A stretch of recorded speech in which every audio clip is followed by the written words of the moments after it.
So I want you to first just consider this. Moment to moment, we're having an experience. So we'll put EXP in the center. Okay, like right now, we're just having an experience together. And each time I write something or say something or you hear something, moment to moment, we're having an experience based on what your senses can pick up, as well as part of your nervous system, as maybe you're listening to certain things. It's referencing past things, future things, things that have happened in the past, trying to tie things together of maybe what I'm saying and making sense of it using comparatives from previous experiences. But each and every moment is essentially an experience in and of itself. So moment by moment, you could think of is an experience in and of itself, bringing along new little micro bits of information, experience. Okay. Now, moment to moment, your system is deciding whether the experience, and this is why it's so incredible that of how incredible our systems are, is moment to moment. It's trying to decide whether the experience in and of itself is dangerous or whether it is life promoting, meaning it's supportive. So moment to moment, your system is trying to decide, is this experience that I'm having, and it's not you consciously doing it, is this experience that I'm having, is it essentially bad? Or is the experience good? Because if it's good, then I can relax. And if it's bad, I have to tense. So in any given moment, from moment to moment, you're having an experience. And this experience is being judged by your system as good or bad, because the reason it's doing that is it has to decide whether it needs to respond.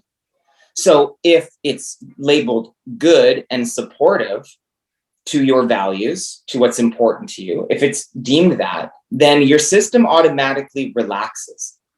If the experience is deemed bad and it's challenging to your values, then that will ignite tension. So this one, you have two parts to your nervous system. You may have heard these. You have the parasympathetic, which is rest and relax. And you have the sympathetic on this side, which is fight or flight. Now, some of you might say, well, what about freeze and fawn? Don't worry so much about those. Those are end stages. Fight or flight is the initial response. So this is a nanosecond. This is about 500. This response is about 500 milliseconds of a gap where your system has processed whether it's good or bad. So within 500 milliseconds, your system has ignited the chemistry, the hormones, engaged the muscular system or not, rearranged how it moves blood, like within fractions and moments to moments, it's making these choices for you. The reason I reiterate this is because the human system is absolutely wildly incredible that all this is going on while we're just going about, you and I, just living our life. All these decisions we have delegated. If you ever think you're bad at delegating, you've delegated your life away because your system's making all these choices for you on its own. Okay. Now, as we engage into the parasympathetics, we feel supported and we create the chemistry and the hormones that go with that. So we might have some dopamine, we might have some oxytocin, bonding type of chemistry. On this end is a challenge. So we're going to increase the adrenalines and the cortisol and stress hormones, and a whole different cascade, literally a whole different cascade in your system is expressed. So each and every moment, at the core, at the root of everything is your experience. But the divide for the stress is whether your system interpret it as supportive or challenging, as bad or good in that moment. Bad or good relative to whether it's supporting or challenging your values. Is it good relative to my values? Meaning, does the system think it's going to give me an advantage in the world? Or is it going to be a disadvantage in the world in my values?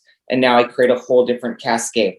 So the root of stress is the system's, not yours, but the system's perception of whether something is bad or good in the moment, which is moment to moment, 500 milliseconds. So it's knee-jerk reflexive, just like you take that hammer in the doctor's office, boom, boom, knee jerks. You have an experience as an individual you.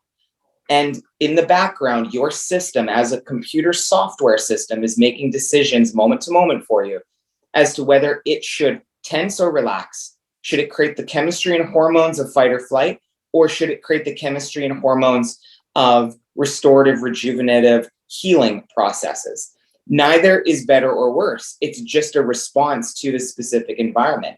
That is essentially at the root of each experience. So it says, I'm stressed. Okay, well, what does that mean? It means you had an experience where your system perceived that it was more challenging than supportive.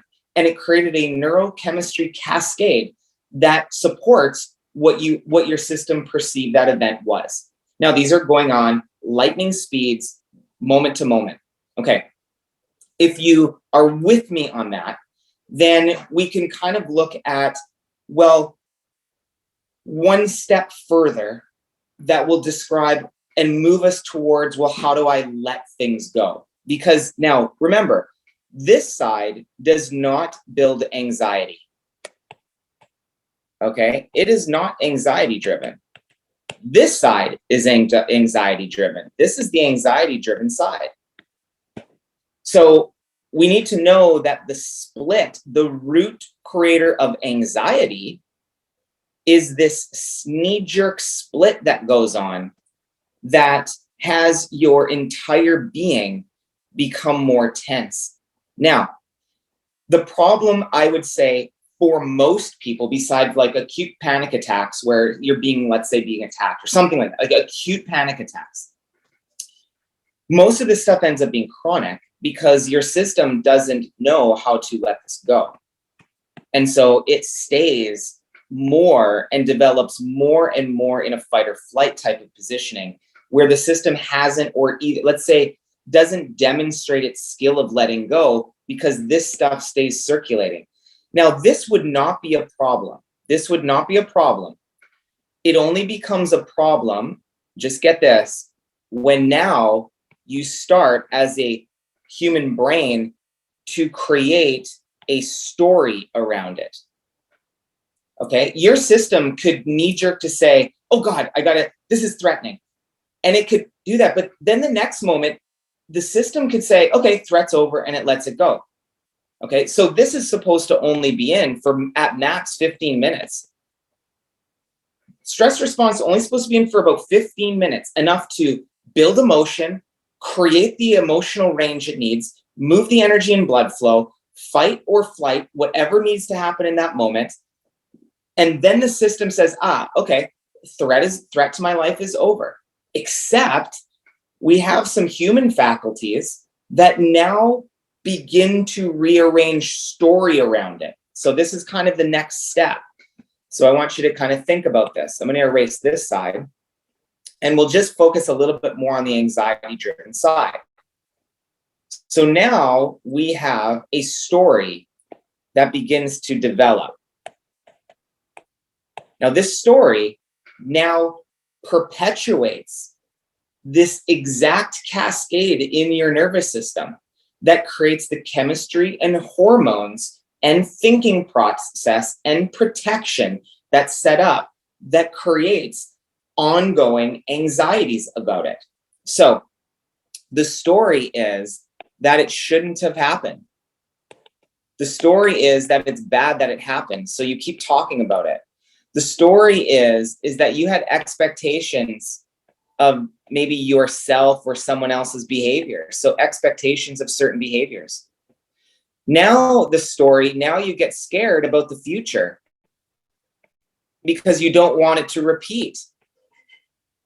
So now your system becomes hyper vigilant for future things that could look the same, because essentially you're saying, I do not like this experience.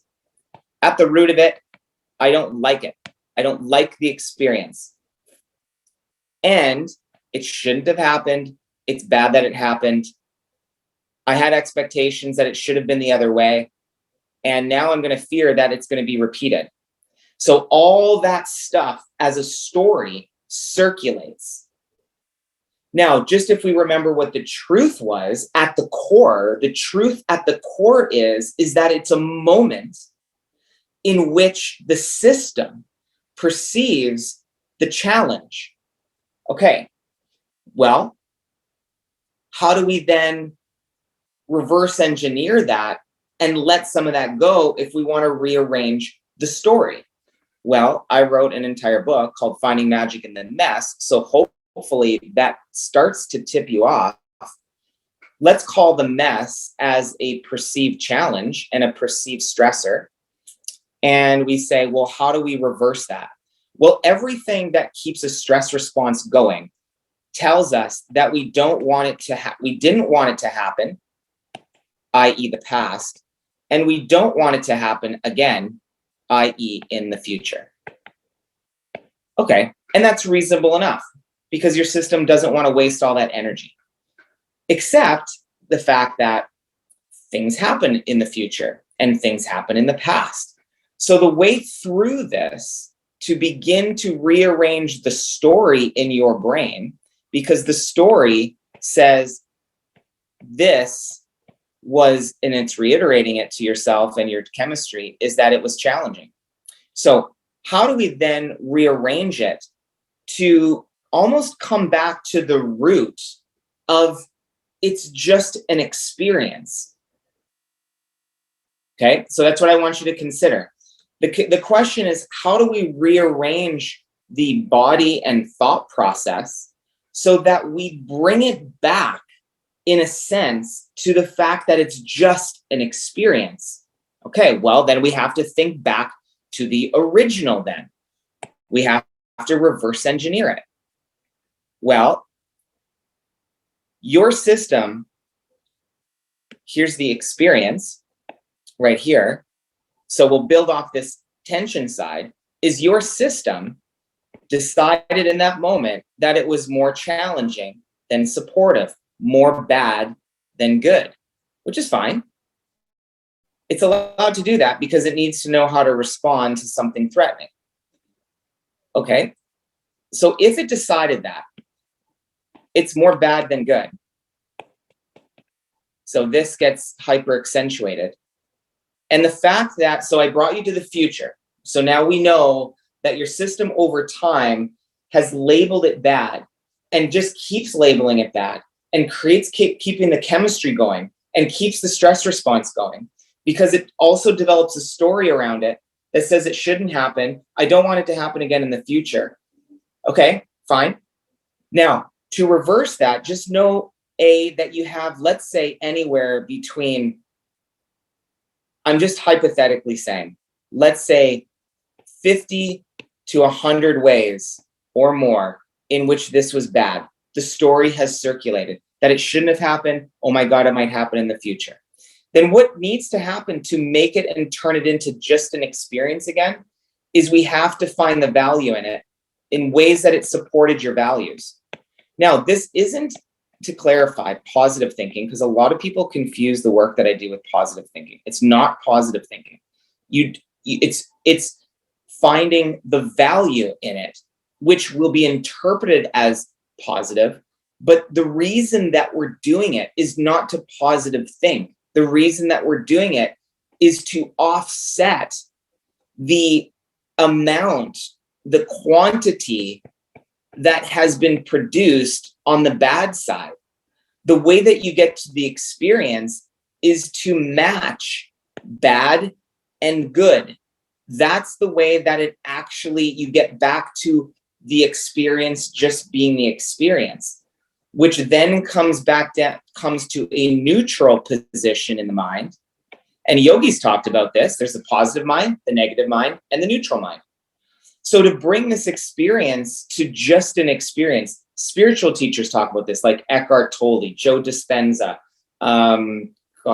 Jeff Foster, Adyashanti. It's like about a neutral mind. Buddhism talks about a neutral mind. So the neutral mind brings everything back to an experience in the moment, labelless, without a label. In that moment, you're liberated of the label and the attachment of your body to any chemistry and hormones that have been circulating around it. So to bring the experience to a neutral experience, we have to considering how it's also supported you, so that we can reverse this process in the body and in the psychology. So we need, at the end of the day, as many goods as bads. So when you say, oh my God, this is so stressful, I can't believe they said this. This person's so stressful in my life. What I hear as a clinician and as a trained person in all this is I hear your equation's off.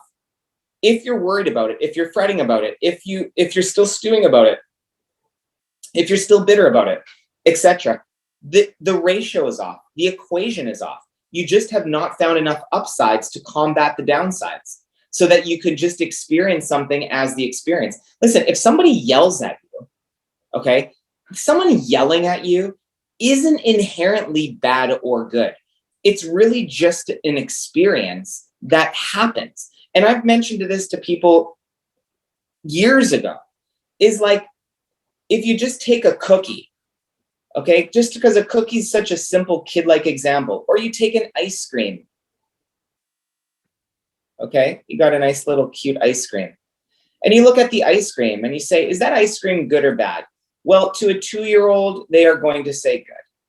And to a 50-year-old who's trying to change their metabolism, change habits, and break habits of obesity, it is going to be, and they're on a rigid diet, that is going to be bad. They're going to label this ice cream two different things based on what their values are.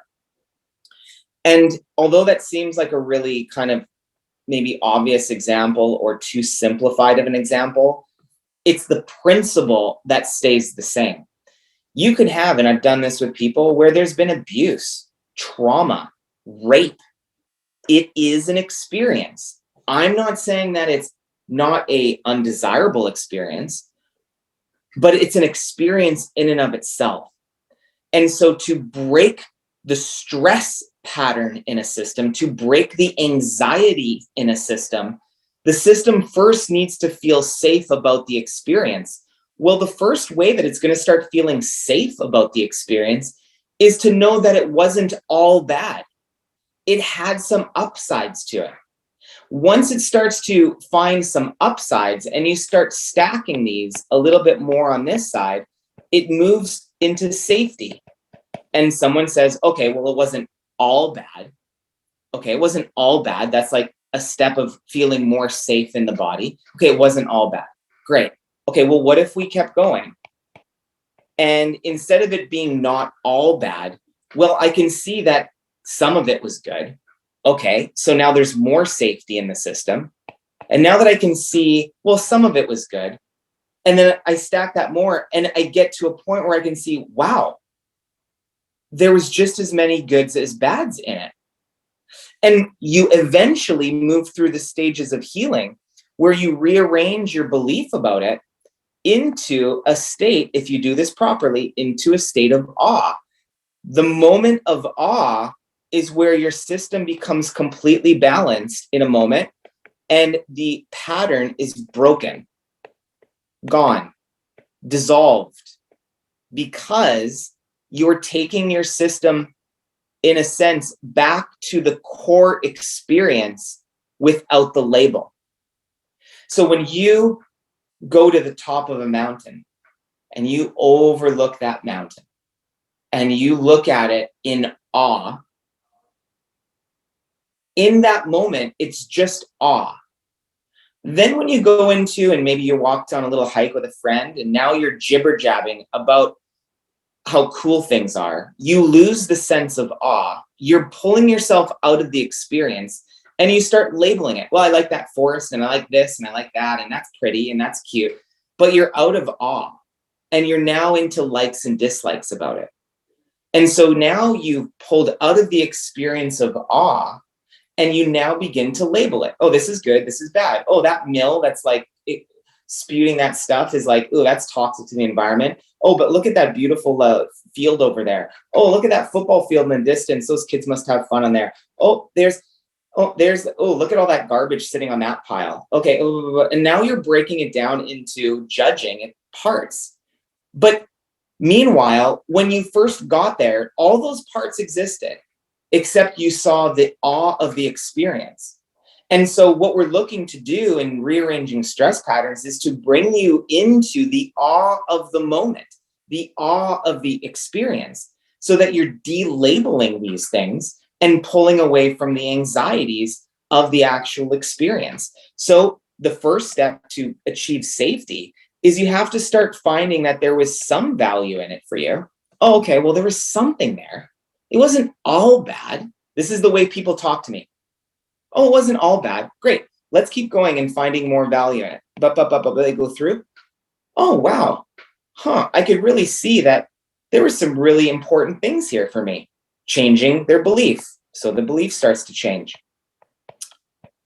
Then, so they're breaking their bias that it was all bad. So they're breaking it. And a belief system starts to change. Then they move further and they keep stacking it until they see that there are equal amounts of goods as bads. When you come to that moment where they're equal and the mind is now neutral and depolarized, that's when awe happens of the moment. Wow, that was just an experience. And in that moment, it dissolves the past resentments and future fears that it did happen or that it will happen again. In that moment, the fear from the label dissolves and you literally come back to the flow of the moment of the experience without labels. That is essentially how you let go of stress. And as you go along from safety to changing the beliefs to awe, it's all the process here of letting go. That's the process of it. I got to find some value in it because that at least makes my body not feel so anxious. It starts to feel safe. Okay, I got a little bit of breathing room now. Okay, I just keep going and finding more value in it. It's like, oh my God, like, wow, this actually really did serve me in some ways. Wow, and I'm starting to see that there was like really crappy things about it. And I'm starting to see that there was a few more good things about it. And then you keep going a little bit further and find more ways that it was valuable. And you will reach a point in your brain that literally pops. And you will see in the moment that there's equal amounts of benefits and drawbacks, supports and challenges, goods and bads. Your mind can do that. In the moment that it does that, it's access the neutral mind. In a moment of accessing the neutral mind, you get the literally awe moment where you see the experience as just an experience of your life. And that experience of your life shaped in part who you are as an individual. And there's an immense amount of self-love and appreciation that arises from neutralizing these experiences, because you'll realize at the border of these challenges and supports, at the border of goods and bads, is love, is your growth, is your evolution. So when you get to remember that these points, these experiences are part of your evolution, you have literally a cycle of self-love that occurs in that moment.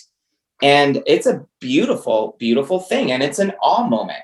But all moments are meant to be experienced periodically because you're doing the work. And then the rest just is story and jibber jabber and creating anxieties for us. So part of going through this, from safety to changing beliefs to awe, really is about rearranging the story through finding value over and over and over again.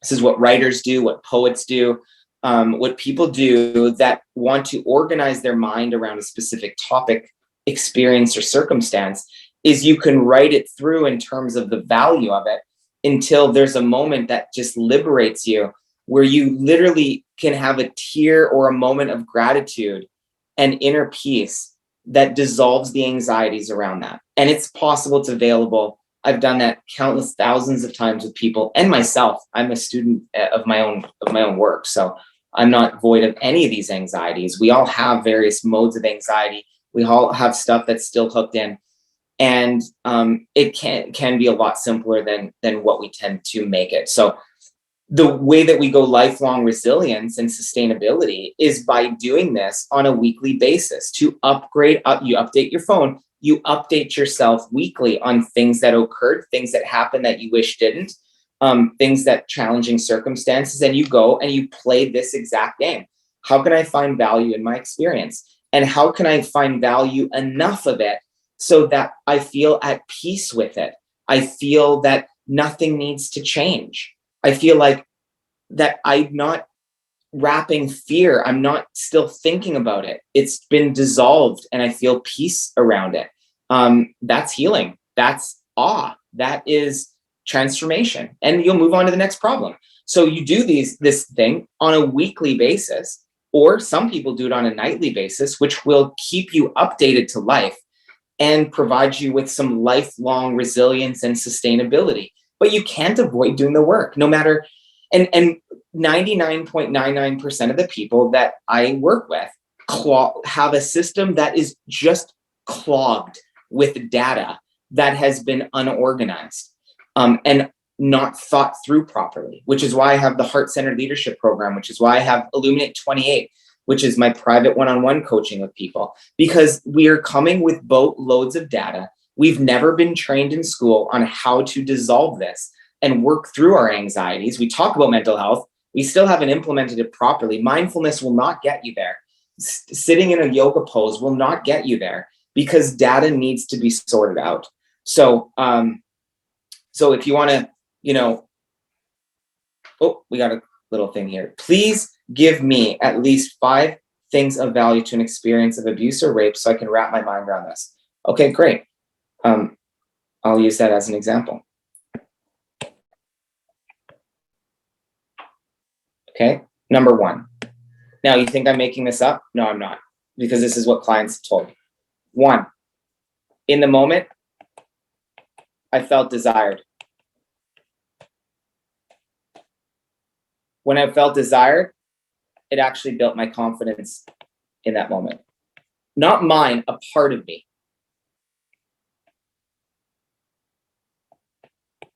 I felt cared for. I felt excited. I felt naughty.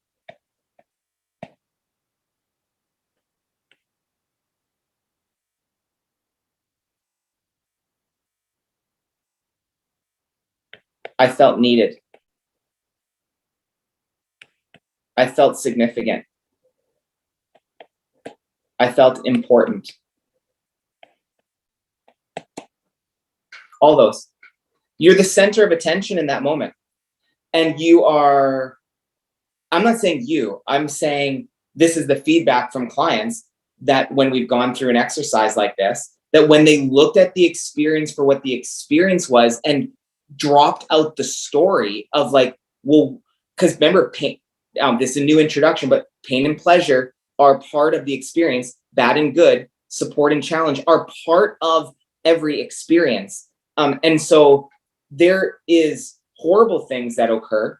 And at the same time, there's an experience, there's a breakdown of your identity in a rape or abuse, but there's also a buildup of things, constructive things that are occurring. And that's what I'm listing out here. are the constructive pathways that were actually occurring in that moment with clients that I've worked with. And they go in and see, oh my God. And that's why I'm saying, when you go in and you see that this was part of the architecture of who you are. And now the other thing, as an example, is I in that moment, or shortly thereafter, because oftentimes in the moment that's what they're experiencing, but then there's value afterwards of, oh, I've decided that, or I started an organization so girls never experience that.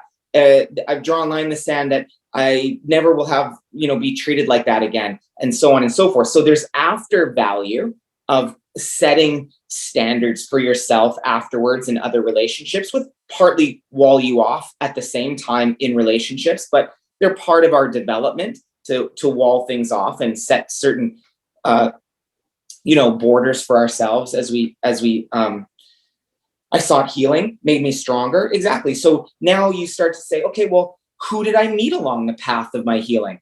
Oh, well, look at all the social connections I met, and look at all the wisdom that I gained, and look at the learning that I've had, and how many books did I read? And you've acquired and accumulated this knowledge.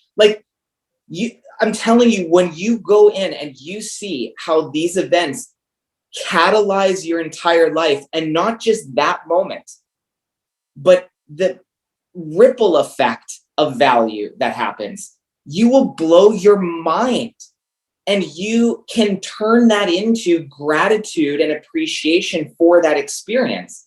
Now, I'm saying that's the end point, but I'm saying is, in just a minute, I rhymed off 8 things because this is what I hear. Because when you get asked the question and held accountable to the question, and not holding you to the same story, then you're allowed to transform it. Because I don't care about your story. I care that you could see both pain and pleasure in the moment, that you could go to the root of the experience, which is where the truth is. And the truth is that part of you was broken down and part of you was built up. And if I'm just going to support you to rearrange your story of how you're broken about it, then you'll never see the other half. You'll never access that part of your nervous system, and you won't access, or you'll have trouble accessing healing. And remember, this can be done in an accelerated rate. Part of my mission is to help people accelerate their health and healing. So you can do this at an accelerated rate. You don't need 30 years of learning. You can do this at a more rapid pace.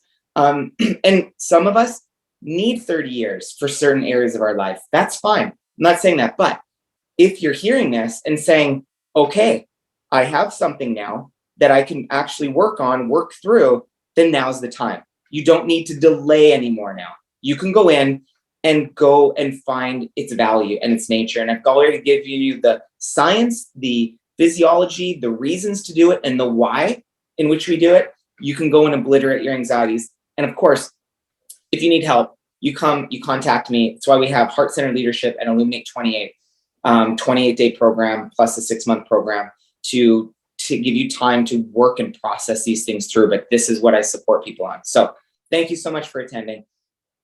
Have a wonderful time obliterating your anxieties and moving from stress to safety to changing your beliefs into a state of awe. You deserve it.